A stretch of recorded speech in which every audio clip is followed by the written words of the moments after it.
अब बात आती है ऑपरेटर्स इन जावा। तो जावा में काफ़ी सारे ऑपरेटर्स होते हैं, arithmetic operator, relational operator, logical operator, short hand operator और इंक्रीमेंट डिक्रीमेंट ऑपरेटर। इसके अलावा भी थोड़े बहुत और होते हैं, पर ये मेन है। अरिथमेटिक ऑपरेटर मतलब तो सिंपल है, plus minus, multiply, divide, mod. Relational operator greater than, less than, greater than, equal to, not equal to, ये सब। लॉजिकल ऑपरेटर एंड मतलब एंड होता है, और का साइन मतलब और होता है, नॉट। नॉट भी लॉजिकल ऑपरेटर होता है। शॉर्ट हैंड ऑपरेटर होता है plus equals to, minus equals to, मतलब शॉर्ट हैंड मतलब a plus equals to a plus b लिखते हैं हम, या फिर ए प्लस इक्वल्स टू बी। ये होता है शॉर्ट हैंड ऑपरेटर। और increment decrement operator, pre increment, post increment, pre decrement, post decrement, ये वाले ऑपरेटर। हाँ, अब जावा में भी ऑपरेटर्स को लेके एक खास बात होती है जो कि सी में भी होती थी, कि इंटीजर अपॉन इंटीजर हमेशा इंटीजर होता था। तो 2.5 10/4 का आंसर 2.5 नहीं आएगा। 10/4 का आंसर आएगा 2.5 का लॉस हो जाएगा। और 10/4.0 अगर करेंगे तो 2.5 आएगा।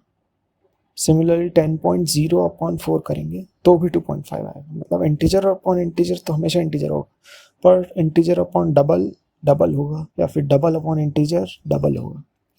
अब इसके बहुत सारे एग्जाम्पल तो कर सकते हैं, जैसे कि कुछ इंटरेस्टिंग एग्जाम्पल्स हैं कि किसी इंटीजर में 10/4 की वैल्यू स्टोर कराएं तो 2 आएगी। इसमें कोई कन्वर्जन की ज़रूरत नहीं, क्योंकि 10/4 का आंसर डायरेक्टली 2 आएगा, जो कि इंटीजर होता है। अब अगर किसी फ्लोट में 10/4 की वैल्यू स्टोर कराएं तो हमें 2.0 मिलेगा, क्योंकि 10/4 से आंसर आया इंटीजर में जो कि 2 आया, और फिर वो फ्लोट में स्टोर हो रहा है। ठीक है, तो ये इम्प्लिसिट कन्वर्जन है। और ये 2.0 आएगा, लेकिन ये डबल नहीं होगा। 2.0 एफ आंसर आएगा, क्योंकि ये फ्लोट होगा।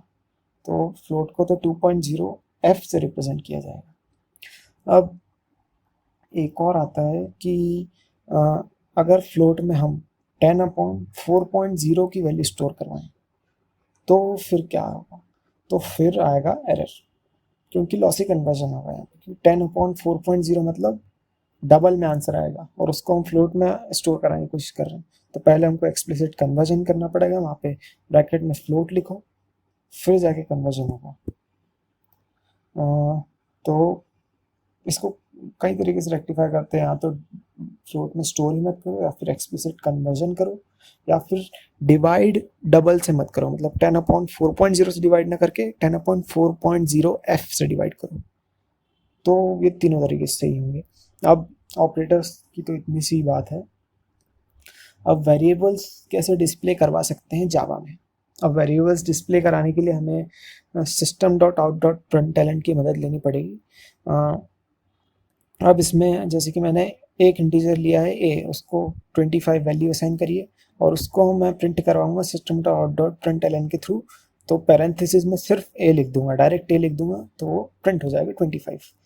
अब अगर मुझे ऐसा प्रिंट करवाना है, आउटपुट स्क्रीन पे ऐसा दिखना चाहिए कि वैल्यू ऑफ ए इज 25, तो मुझे ऐसा लिखना पड़ेगा system.out.println डबल कोट्स में वैल्यू ऑफ ए इज, फिर double quotes close, plus plus लगाएंगे और फिर ए लिखेंगे। तो वो जहाँ पे ए लिखा होगा प्लस लगा के, उसकी वैल्यू वहाँ पे आएगी 25। अब ये पहले वाली पैरेंथेसिस में दो चीज़ें हैं, वैल्यू ऑफ ए इज, ये स्ट्रिंग है एक, और फिर बीच में प्लस का साइन है और ए है उसके बाद। तो स्ट्रिंग में 25 जो होगा वो कंकैटिनेट होगा। अब स्ट्रिंग में कोई भी चीज़ कंकैटिनेट होती है तो वो स्ट्रिंग बन जाती है। तो स्ट्रिंग में ये 25 कंकैटिनेट होगा, तो पूरी पूरा जो आर्गुमेंट है वो पूरा एक स्ट्रिंग बन जाएगा, और वो प्रिंट करवा देगा वैल्यू ऑफ ए इज 25। बहुत सारे एग्जांपल होते हैं इसमें। ऐसा होता है प्रिंट एलन है, तो ये जो पूरा आर्गुमेंट प्रिंट होगा इसके बाद लाइन चेंज होगी। तो प्लस ऑपरेटर ओवरलोडेड है इसमें। प्लस एडिशंस के लिए भी यूज़ होता है, एडिशन के लिए भी यूज़ होता है, और प्लस यहाँ पे स्ट्रिंग्स को कंकैटिनेट करने के लिए भी यूज़ होता है। तो अगर हम गुड मॉर्निंग लिखेंगे और दोनों को कंकैटिनेट करेंगे, दोनों अलग अलग स्ट्रिंग्स को, गुड और मॉर्निंग, तो दोनों कंकैटिनेट होगी, लेकिन दोनों के बीच में स्पेस नहीं आएगा। आपको स्पेस देना है तो या तो मॉर्निंग के पहले स्पेस दो, या गुड के बाद स्पेस दो, या फिर अलग से एक बीच में स्ट्रिंग लो जिसमें सिर्फ एक स्पेस हो और उसको बीच में कंकैटिनेट कर दो दोनों के, तो ऐसा होगा। अब अगर तुमने गुड नहीं, अगर तुम्हें कोई एडिशन करना हो, तुमने सम इज ये स्ट्रिंग के साथ a प्लस बी वहीं पे कंकैटिनेट प्लस करने की कोशिश करी, तो सबको लेफ्ट टू राइट चलेगा। पहले देखा कि लेफ्ट में तो स्ट्रिंग दी हुई है, तो फिर वो सबको स्ट्रिंग कन्वर्ट करेगा, तो फिर वो ए को भी स्ट्रिंग में कर देगा, बी को भी स्ट्रिंग में कर देगा। अब ए में वैल्यू है 5, टू बी में 2 है, तो वो वैल्यू सम इज 5 2 ऐसा कर देगा। तो वो लेफ्ट टू राइट देखता है कि क्या डेटा टाइप है और उस हिसाब से कन्वर्जन करके कंकैटिनेट कर देता है। तो अगर तुम लिखोगे a plus b plus is the sum, मतलब स्ट्रिंग आखिरी में आ रही है और दोनों इंटीजर्स पहले आ रहे हैं, तो पहले देखेगा कि वो सम इंटीजर है पहले, तो पहले के दोनों का सम कर लेगा और फिर देखेगा कि आखिरी में तो स्ट्रिंग आ रही है, तो फिर वो पहले वाले इंटीजर को भी स्ट्रिंग में कन्वर्ट कर लेगा और वैल्यू दे देगा 7 इज द सम। पर मोस्टली हमें अगर सम करना हो तो एसओपी के अंदर हमें उस ब्रैकेट लगाना चाहिए ताकि ए प्लस बी हो जाए, उसके बाद वो स्ट्रिंग में कन्वर्ट हो। ये उसका एक काफ़ी अच्छा एग्जांपल है। अब दूसरा एग्जांपल आता है कि हम वहाँ पे माइनस भी नहीं कर सकते। हाँ, अब जैसे कि ये सब तो हो जाएंगे, वैल्यू ऑफ ए इज, फिर वहाँ पे ए का वेरिएबल दे दो, फिर वैल्यू ऑफ बी इज, वहाँ पे बी का वेरिएबल दे दो, ऐसे तो ऐसे तो हो जाएंगे। अब स्पेशल एग्जांपल्स में आता है माइनस, क्योंकि माइनस साइन वर्क नहीं करेगा, क्योंकि माइनस साइन ओवरलोडेड नहीं है यहाँ पे, तो हमें ब्रैकेट लगाना पड़ेगा, तब जाके ही वहाँ पे डिफरेंस आएगा एसओपी में, क्योंकि वो फिर difference is A minus B ऐसा प्रिंट करेगा और माइनस का मतलब बनता नहीं है एसओपी में, तो फिर हमें ब्रैकेट लगा के डिफरेंस करवाना पड़ेगा वहाँ पे।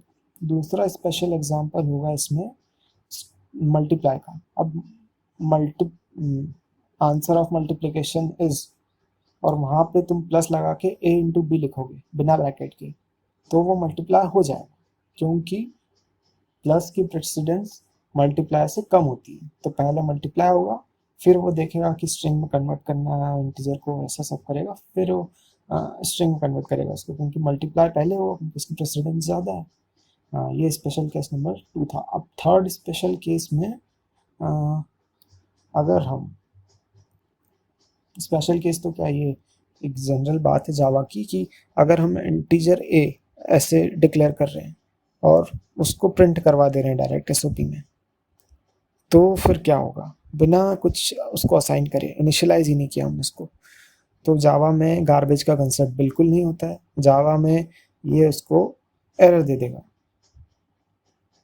क्योंकि जावा में सब कुछ इनिशियलाइज होना चाहिए। सब कुछ इनिशियलाइज होना चाहिए ऐसा ज़रूरी नहीं है, इसमें एक कंसेप्ट होता है डिफ़ॉल्ट वेरिएबल्स का भी। लेकिन अभी जो हो रहा है, अगर हम किसी क्लास मेथड के अंदर अगर हम ऐसा करेंगे कि उसको बिना इनिशियलाइज करे यूज़ करेंगे, तो उसकी कोई डिफ़ॉल्ट वैल्यू नहीं होगी, उसका गार्बेज भी नहीं होगा और जावा एरर दे देगा। लेकिन क्लास के जो डेटा मेंबर्स होते हैं उनको अगर हम इनिशियलाइज ना करें, क्लास में दो चीज़ें होती हैं, डेटा मेंबर्स और मेंबर फंक्शंस। तो डेटा मेंबर्स को अगर हम क्लास के इनिशियलाइज ना करें तो उनकी डिफ़ॉल्ट वैल्यूज़ हो सकती हैं, कुछ इंटीजर की 0 होगी, डबल की 0.0 होगी, ऐसे सब की होगी, सारे डेटा टाइप्स की, लेकिन सिर्फ डेटा मेंबर्स की क्लास की। अगर किसी मेथड के अंदर मैं integer A equal to A define कर रहा हूँ इंटीजर ए, तो उसकी कोई डिफ़ॉल्ट वैल्यू नहीं होगी, उसमें गार्बेज भी नहीं होगा, अगर हम उसको यूज़ करेंगे तो जावा एरर देगी। ये होता है कंसेप्ट जावा में डिफ़ॉल्ट वेरिएबल्स का। हर चीज़ डिफ़ॉल्ट से इनिशियलाइज नहीं होती, सिर्फ जो डेटा मेंबर्स हैं वही इनिशियलाइज होंगे डिफ़ॉल्ट वैल्यूज से। हाँ, तो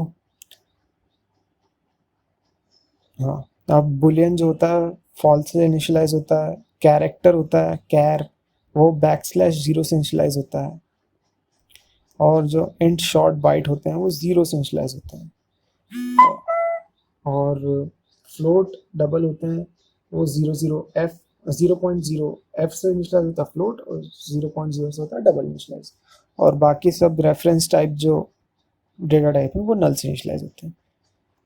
तो that's it for displaying variables. Next time discuss करते हैं।